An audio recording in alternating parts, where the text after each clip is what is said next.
afternoon. This is GRV Online Nursing Coaching Portal. So today we are going to discuss about the community health nursing and the public health nursing, and the chapter of discussion is epidemiology of non-communicable disease. Clear? So now we are going to discuss about the topic that is obesity. Obesity. Clear? अगर genuine में हम discussion करें या ये discuss करें कि obesity क्या है, ओबीज होना क्या है, तो हम कॉमन लेमन लैंग्वेज में क्या बोल देते हैं, एक मोटापा, राइट? कि जब जो कैलोरीज है वो एक्सेस में प्रोड्यूस होनी, अकमलेट होनी स्टार्ट हो जाए बॉडी में, जब कोलेस्ट्रॉल इंक्रीज होना शुरू हो जाए, उस कंडीशन को क्या बोला जाता है, ओबेसिटी. ठीक है, बट एक्चुअल में ओबेसिटी क्या है, जब एडिपोज टिश्यूज है हमारे, ठीक है, जो फैट अकमलेशन है वो एक्सेस में होनी स्टार्ट हो जाए, और जब कैलोरीज की इनटेक ज्यादा होने लगती है, ठीक है, तो कैलोरीज की इनटेक ज्यादा होने की वजह से जो वेट है वो नॉर्मल से क्या शुरू हो जाएगा, इंक्रीज होना शुरू हो जाएगा, जिसको किसका नाम देते हैं हम, ओबेसिटी का. क्लियर? तो अकॉर्डिंग टू द डेफिनेशन अगर बात करें ओबेसिटी की, तो इसकी 2 से 3 डेफिनेशंस बनती हैं. ठीक है, एक हमारी बनेगी according to the adipose tissue, second हमारी बनेगी according to the calorie accumulation, and third हमारी बनेगी according to the body mass index. तो सबसे फर्स्ट हमारी क्या है, obesity is defined as excessive accumulation of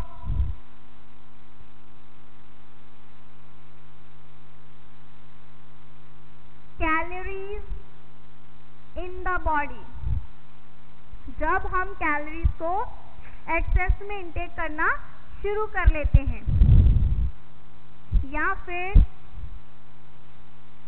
obesity is defined as a condition of excessive adipose tissue mass.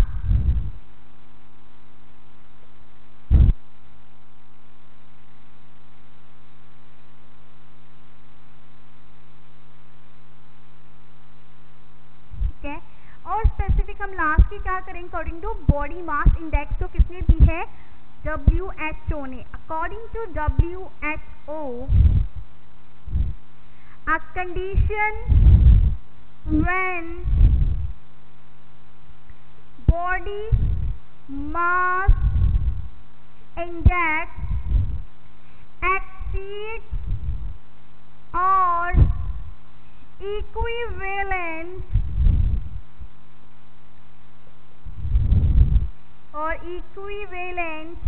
to 30 is known as obesity. ठीक है, तो ये हमारी क्या है, मेजरली 3 डेफिनेशंस है ओबेसिटी की. क्लियर? तो ओबेसिटी में मेनली क्या बोला गया, 3 कंडीशंस में. फर्स्ट वन क्या है, defined as excessive accumulation of calories in the body, कि अगर हमारी बॉडी में जो कैलोरीज है, राइट, अगर वो एक्सेस में अकमलेट होना शुरू हो जाए, तो उस कंडीशन को भी किसका नाम देते हैं हम, ओबेसिटी का. क्लियर? सेकंड क्या है, obesity is defined as a condition of excessive adipose tissue mass. अगर जो एडिपोज टिश्यू मास है वो एक्सेसिव में हो जाए, तो वो कंडीशन भी किसमें रिजल्ट देगी, ओबेसिटी में. थर्ड क्या है, according to WHO, a condition when body, sorry, it's basal, not nasal.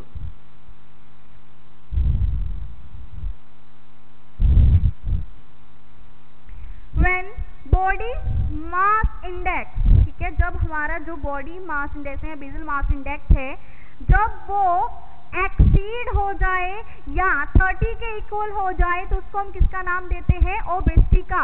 ये किसने बोला था, WHO ने, कि जब हमारा बॉडी मास इंडेक्स जो है, ठीक है, वो किससे एक्सीड हो जाए, 30 के ज्यादा या 30 के इक्वल हो जाए, then that condition would be referred as obesity. Clear? So these are the three definitions of obesity.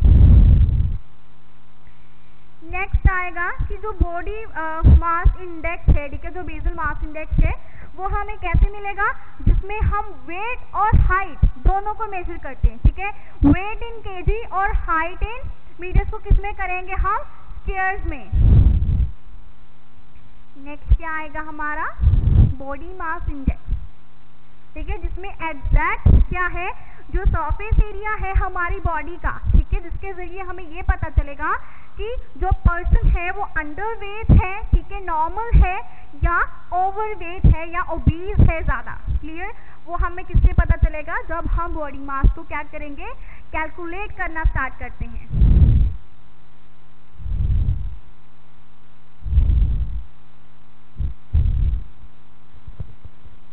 ठीक है, BMI में मेनली क्या होता है कि जो पर्सन का वेट है वो हाइट के जरिए देखा जाता है, ठीक है, और क्या देखते हैं कि जो हमारी मसल्स हैं, ठीक है, वो भी अफेक्ट करती है हमारे बॉडी वेट को, ठीक है, तो इसके लिए जो बॉडी मास इंडेक्स है उसको मेजर किया जाता है ताकि हम एग्जैक्ट जो पोजीशन है पर्सन की उसको रिवील कर सके, whether he is underweight, overweight, abnormal और whether he is obese. Clear?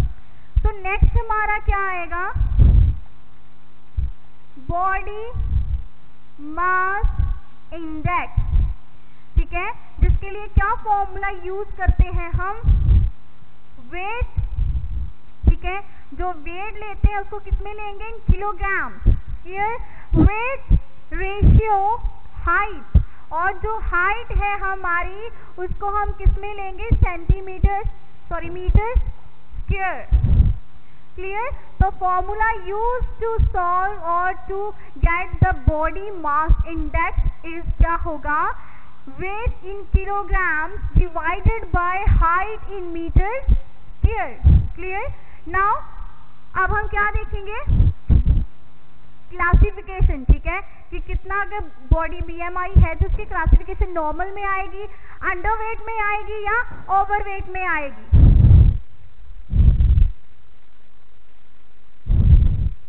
BMI, next क्या आएगा हमारी क्लासिफिकेशन, अगर BMI 18.5 से कम है, ठीक है, या 18 से कम है तो वो क्या कंसीडर होता है, अंडरवेट। क्लियर? अगर BMI 18 से लेके 24.5 तक रहेगा तो वो क्या आएगा, नॉर्मल। अगर 24.9 से लेके 25 तक हमारा BMI आता है तो वो क्या आएगा हमारा, ओवरवेट। ठीक है, means if it is less than 18.5 तो वो हमारा क्या आएगा, underweight. Clear? If the persons BMI is in between 18.5 to 24.9 तो वो क्या आएगा हमारा, normal. And if BMI is in between 24.9 to 29.9 तो वो हमारा क्या आएगा, overweight। Clear? और you can say कि अगर 25 से 29.9 है, ठीक है, तो वो क्या है हमारा, overweight है। अगर 30 से 39.9, if it is between 30 to 39.9 तो हमारा क्या होगा, जो पर्सन है वो किसमें आ रहा है, मेजरली जो ओबीज क्लास 1, ठीक है, ओबीज क्लास 1, ठीक है, मेजरली क्या होगा कि जो 9 का डिफरेंस है वो आना स्टार्ट हो जाएगा। Let's make it approximate, okay, round it of and it becomes 25। अगर वो इन बिटवीन 40 to 49.9 है तो वो क्या आएगा, ओबीज क्लास 2। क्लियर? इफ अगर वो हमारा अबव 50 आ रहा है, ठीक है, तो वो किस में आएगा, 50 एंड अबव, तो वो किस में आएगा, ओबीज क्लास थर्ड में. Clear? So we have the classification of BMIs regarding to this. First क्या है? If it is below the 18.5, it comes under underweight. If it is between 18.5 to 24.9, it comes under normal. If it is between 25 to 29.9, it comes under overweight. If it is between 30 to 39.9, obese class 1. If it is between 40 to 49.9, obese class 2. If it is 50 and above, it comes under obese class 3rd. But according to the second criteria, ठीक है, एक हमारे पास ये classification है, तो दूसरी classification change होगी हमारी फ्रॉम द obese class 1 से. ठीक है, एक हम ये क्राइटेरिया फॉलो करते हैं ओबीज कैटेगराइजेशन का, दूसरा क्राइटेरिया कौन सा फॉलो करेंगे? अगर हमारा BMI is in between 30 to 34.9, ठीक है, तो उसको हम कंसीडर करते हैं ओबीज क्लास 1. क्लियर? ये जो है हमारा अंडरवेट, नॉर्मल, ओवरवेट, ये सिमिलर यही रहेगा. ठीक है, फर्क किसमें आएगा हमारा BMI में ओबीज क्लासिफिकेशन में. If it is between 35 to 39.9, तो ये क्या आएगी हमारी obese class 2nd. If it is between 40 to 45.9, it is considered into the obese class 3rd. ठीक है, and if it is above 50, ठीक है, तो ये किसमें आएगा? सुपर ओबीज, मतलब बहुत ही ज्यादा ओबेसिटी है. ठीक है, जिसको कम करना बहुत ज्यादा जरूरी होता है. तो इसी के लिए क्या कहते हैं, सर्जरीज जो ऑपरेट की जाती हैं, ताकि जो कोलेस्ट्रॉल है, जो फैट अकम्युलेशन है, जो एडिपोज टिश्यू है, हम उनको क्या कर सकें? रिमूव कर सकें. क्लियर? तो ये क्या आएगी हमारी क्लासिफिकेशन ऑफ BMI.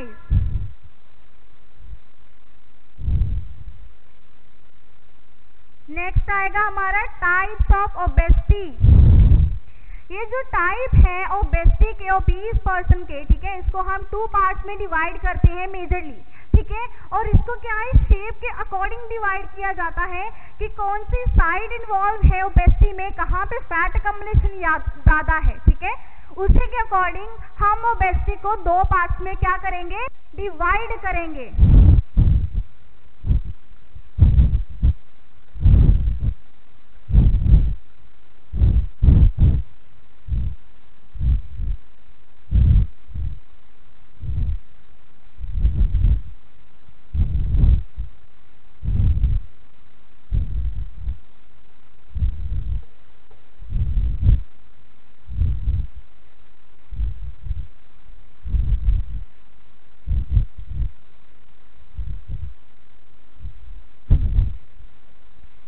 तो नेक्स्ट क्या आएगा हमारा? Types of obesity.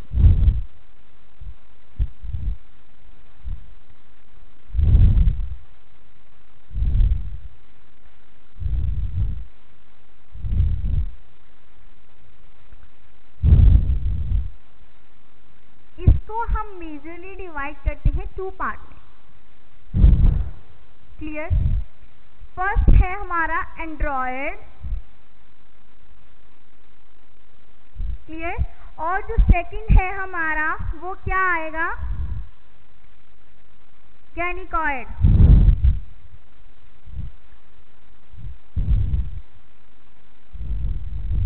ठीक है, एंड्रॉयड में क्या होगा कि जो फैट अकम्युलेशन है, ठीक है, वो कैसे जाएगा? एब्डोमिनल. ठीक है, एब्डोमिनल फैट अकम्युलेट होगी. क्लियर? तो उसकी जो शेप है हमारी वो कैसी जाती है? Like Apple. ठीक है, जिसमें जो पूरा हमारा एब्डोमिन एरिया है वो इन्वॉल्व होगा. ठीक है, एब्डोमिनल एरिया इन्वॉल्व है और इसकी शेप क्या जाएगी? Apple shape. Clear? Next gynaecoid. Gynaecoid में मेनली क्या होगा? जो ओबेसिटी है, जो कैलोरीज है, वो कहाँ पे अकम्युलेट होंगी? पेरिफेरल एरिया में. ठीक है, that's why it has shaped like appear, ठीक है, like this, कि इसमें क्या होगा mainly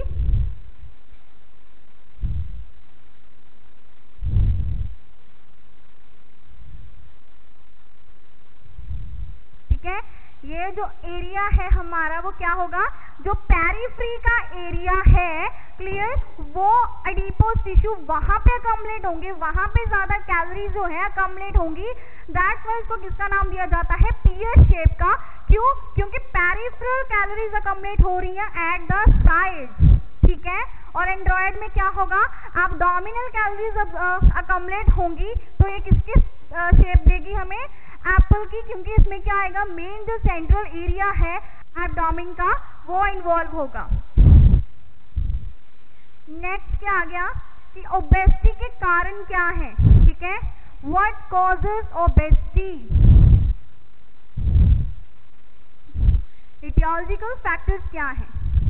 So after the types of obesity, that is android and gynecoid, हम further क्या स्टडी करेंगे, the etiological factors. So there are numerous of etiological factors regarding to the obesity. अगर PCOD है, ठीक है, प्रेगनेंसी है, लैक ऑफ स्लीप, ठीक है, ज़्यादा क्या बोलते हैं, अगर फैमिली हिस्ट्री है, ज़्यादा फैटी एसिड्स को कंज्यूम कर रहे हो, ज़्यादा कोलेस्ट्रॉल को कंज्यूम कर रहे हैं, सीडेंट्री लाइफस्टाइल है, ठीक है, तो इन सब की वजह से क्या हो सकती है, ओबेसिटी हो सकती है, clear. Next is the etiological factors, or you can write causative agents, okay, etiological factors। तो etiological factors में सबसे पहले क्या है, सीडेंट्री लाइफस्टाइल, ठीक है, अगर सारा टाइम सिर्फ बैठ के ही काम करना हो, ठीक है, तो उसकी वजह भी क्या होगा, मेटाबॉलिज्म नहीं होगी, फिजिकल एक्टिविटी नहीं होगी, तो कैलोरीज बर्न नहीं होंगी, ठीक है। नेक्स्ट क्या आ सकता है, पीसीओडी, ठीक है, अगर ओवेरियन सिस्ट है, ठीक है, उसकी वजह से भी हो सकता है। नेक्स्ट डाइटरी हैबिट्स, जो डाइटरी हैबिट्स है हमारी, ठीक है, वो अच्छी नहीं है, कि अगर हम बाहर का जंक फूड ज़्यादा कंज्यूम करते हैं, फैटी डाइट जो है वो ज़्यादा कंज्यूम करेंगे, उसकी वजह से भी होगा। नेक्स्ट सर्टेन ड्रग्स जैसे कॉर्टिकोस्टेरॉइड्स हैं, ठीक है, सर्टेन ड्रग्स भी क्या करते हैं, ओबेसिटी को कॉज करेंगे, क्लियर।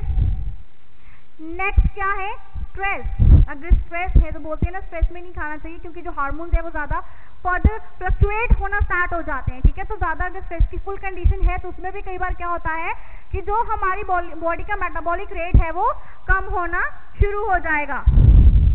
नेक्स्ट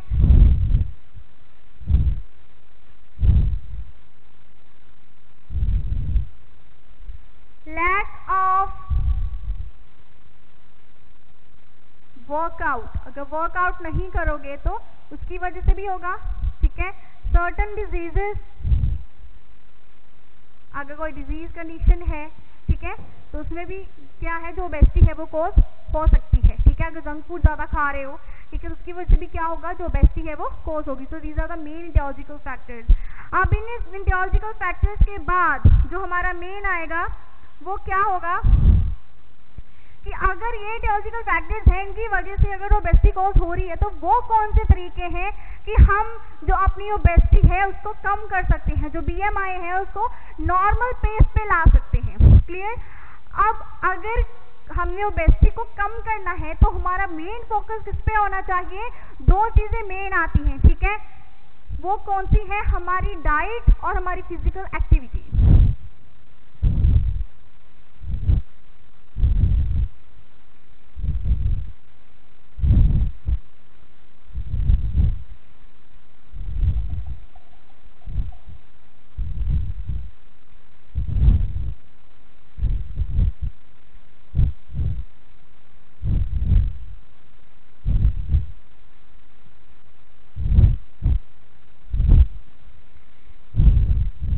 नेक्स्ट क्या आ गया, प्रिवेंशन। अगर ओबेसिटी को प्रिवेंशन करना है तो हमें क्या करना पड़ेगा, सिंपल सी बात है कि जो हमारा लाइफस्टाइल है, ठीक है, we have to improve that, अगर हम obesity को कम करना चाहते हैं, if we want to prevent the obesity, we want to reduce the fat, the calorie intake, then we should have to improve our lifestyle, our dietary habits, right? We have to remove the sedentary style from our life, कि जो sedentary style है हमारे life का, उसको हम improve करें, इसको हम रिमूव आउट करें। क्लियर? तो प्रिवेंशन में जो हमने मेन दो चीज़ों पे फोकस करना है, वो क्या आएंगी? दो चीज़ें, एक हमारी डाइट, दूसरा हमारा वर्क प्लान। ठीक है? अगर हमने इन दो चीज़ों को काबू कर लिया, कंट्रोल कर लिया, तो ऑटोमेटिकली जो हमारी ओबेसिटी है, जो फैटी कंडीशन है, हम उसको रिड्यूस कर सकते हैं, उसको इम्प्रूव कर सकते हैं। क्लियर? डाइट में क्या है कि जो जंक फूड आएगा, ठीक है, the food that contain more sugar, carbohydrate should be reduce to some extent, उनको कम करना है। प्रोटीन जो है वो कम कंज्यूम करने हैं। ठीक है? तो डाइट में मेनली हमारा क्या आएगा? सैलेड, मतलब fibre diet,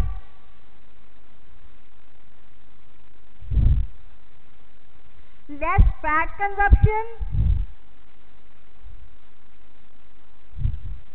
avoid fried substances, जो फ्राइड चीजें हैं उनको अवॉइड करना है। ठीक है?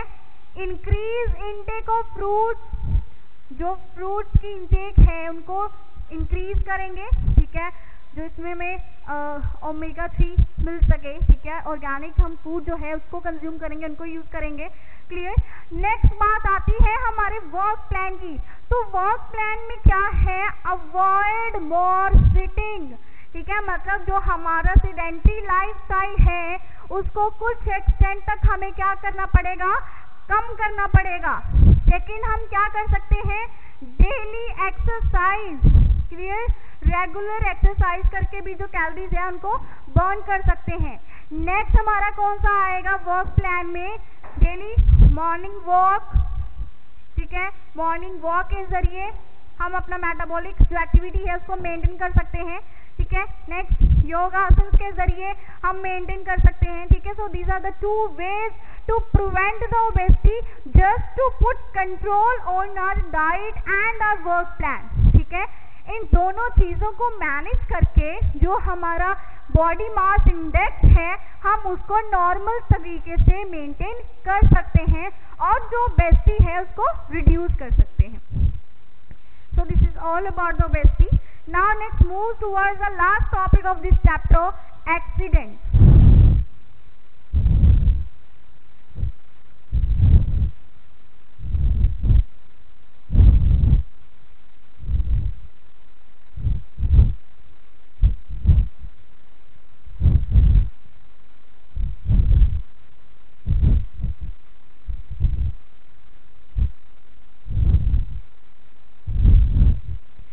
तो लास्ट क्या आएगा हमारा? Accidents and injuries.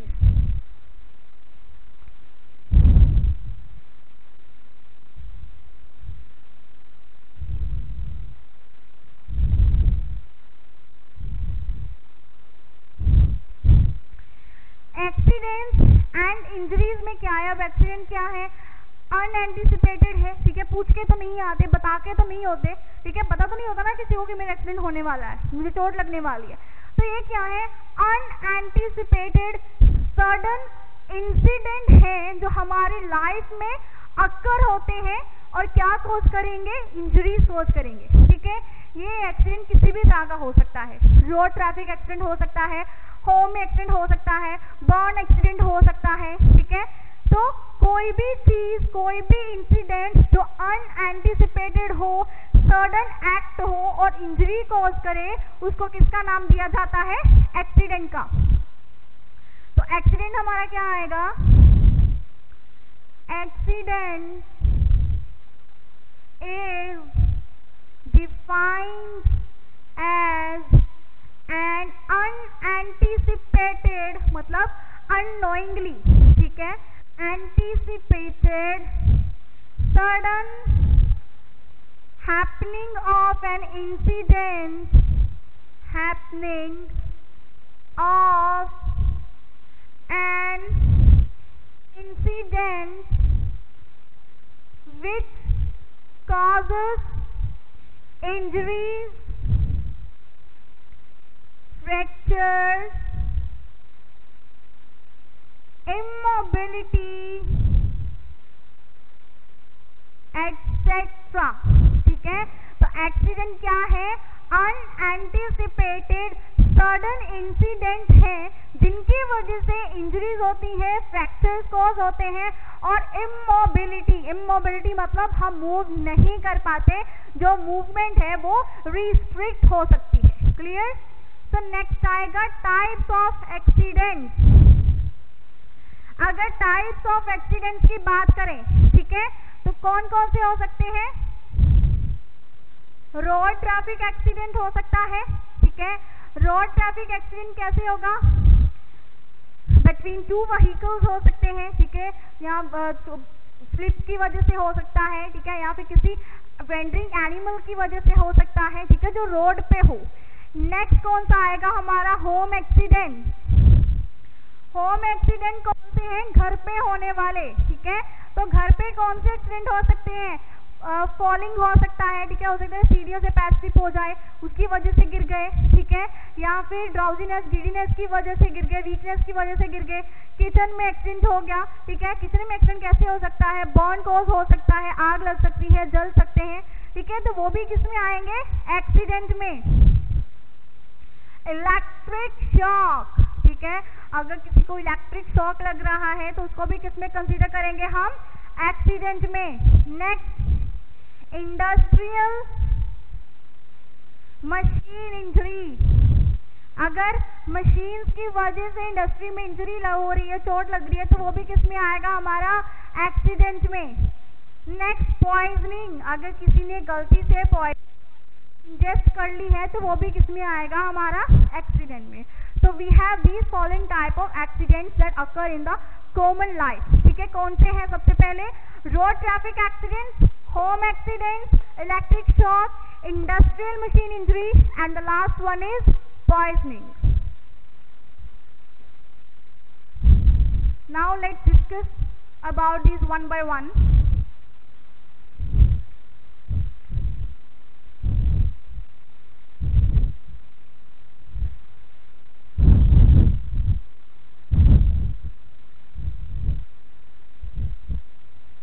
तो सबसे पहले हमारे पास कौन सा है? Road traffic accident.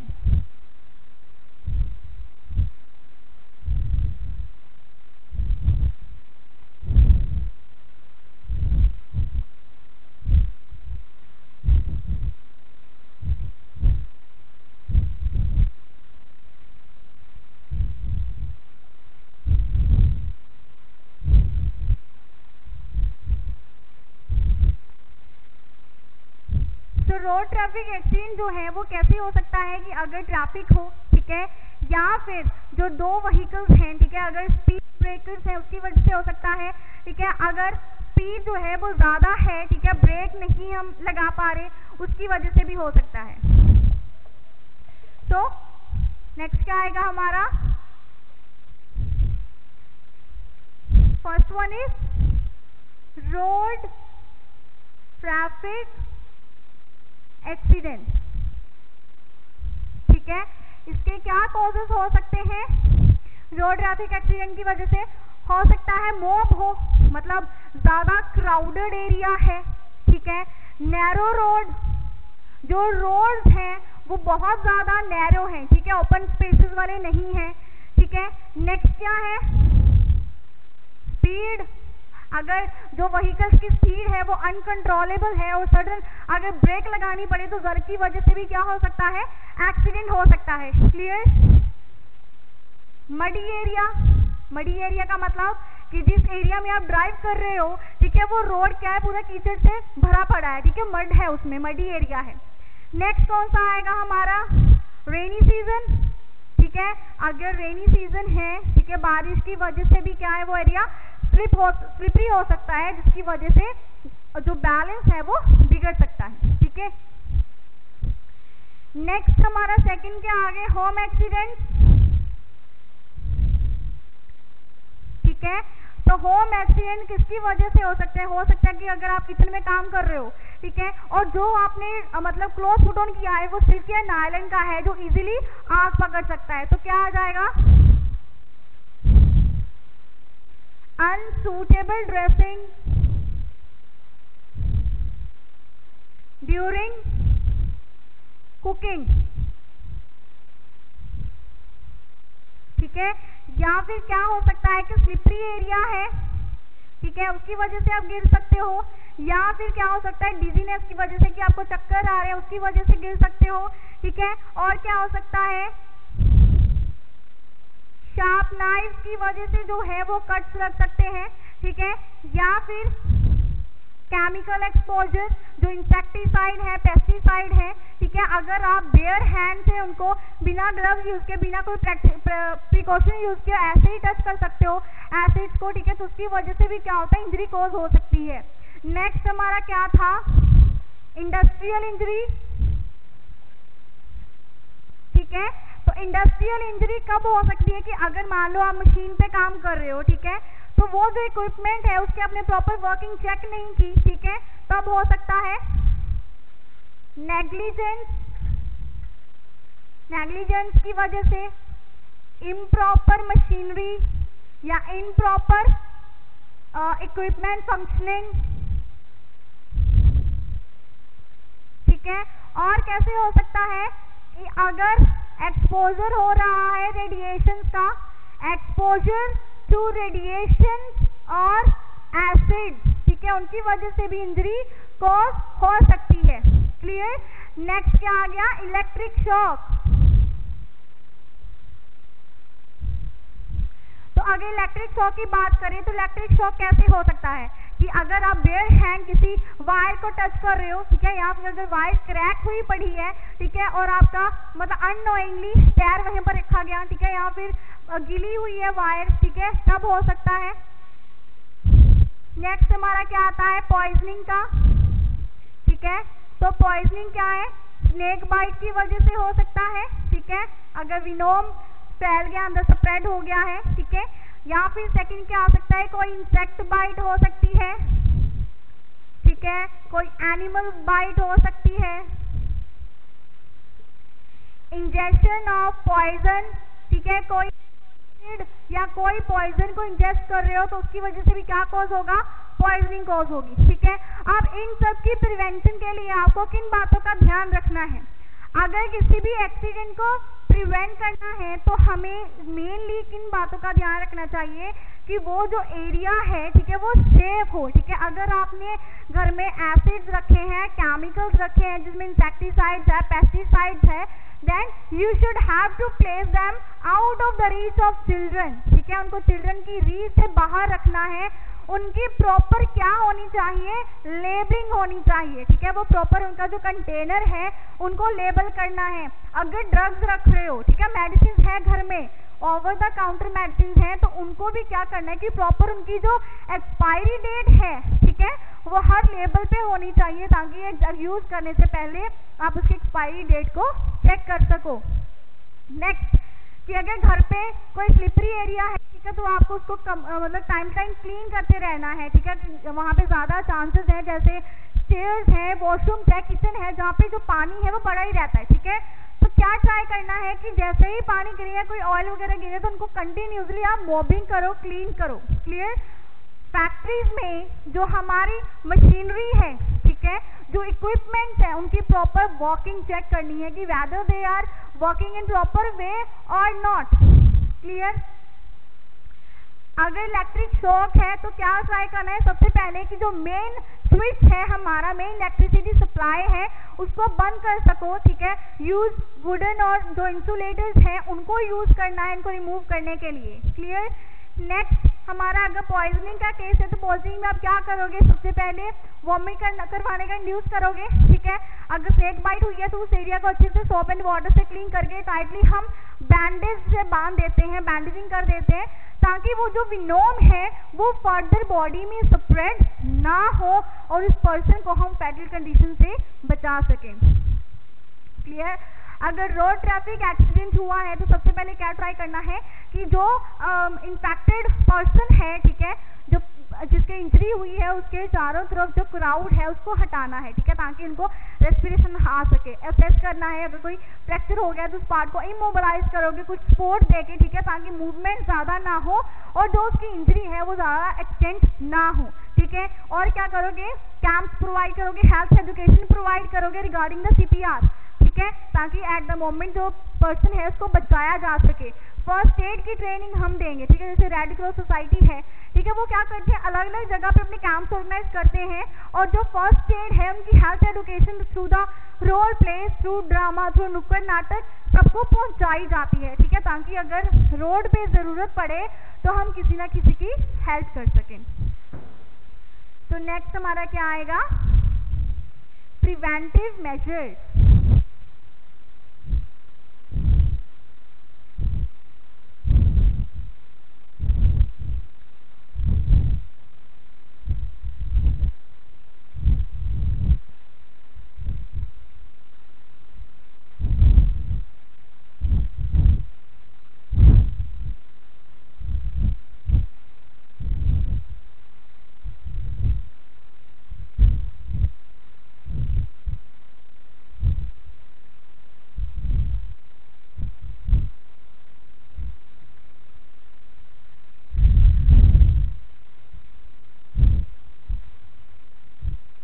Preventive measures,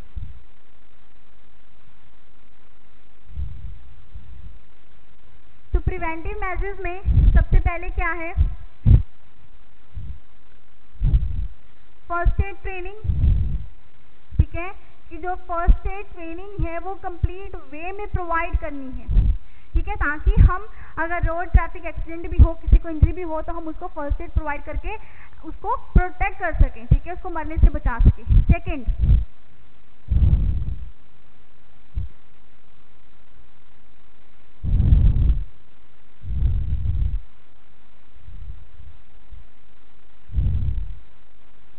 timely assessment of industrial machines. जो इंडस्ट्रियल मशीन्स हैं उनकी टाइम टू टाइम क्या होनी चाहिए, प्रॉपर चेकिंग होनी चाहिए कि फर्दर वो फंक्शन जो है वो अच्छी तरीके से कर रही हैं, ठीक है, मतलब उनको ऑयलिंग की ज़रूरत तो नहीं है, कोई उनका पार्ट लूज तो नहीं है, जर्क मूवमेंट तो नहीं हो रही, क्लियर। नेक्स्ट क्या आएगा,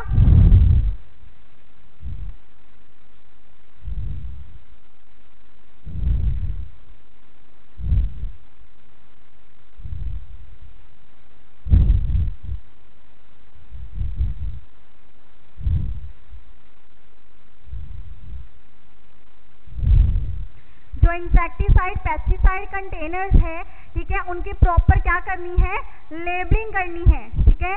नेक्स्ट क्या आएगा, keep them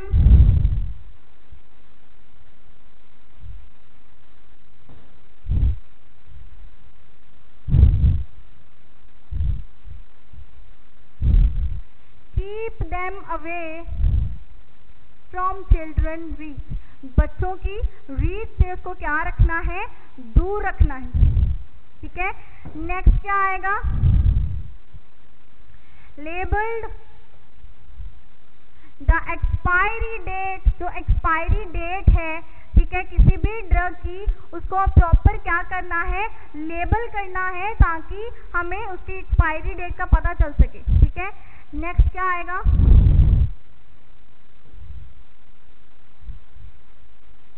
in case of snake bite or any animal bite, clean the affected area। जो affected area है उसको क्या करोगे, क्लीन करोगे एंड बैंडेज इट टाइट, ठीक है, और उसको टाइटली क्या कर दोगे, बैंडेज, ताकि जो विनोम है वो फर्दर स्प्रेड ना हो, ठीक है। So you can use different preventive measures according to different conditions के अकॉर्डिंग हम उनको यूज कर सकते हैं, क्लियर। तो सम ऑफ जो प्रिवेंटिव मेजर्स हैं वो मैंने आपको बता दिए।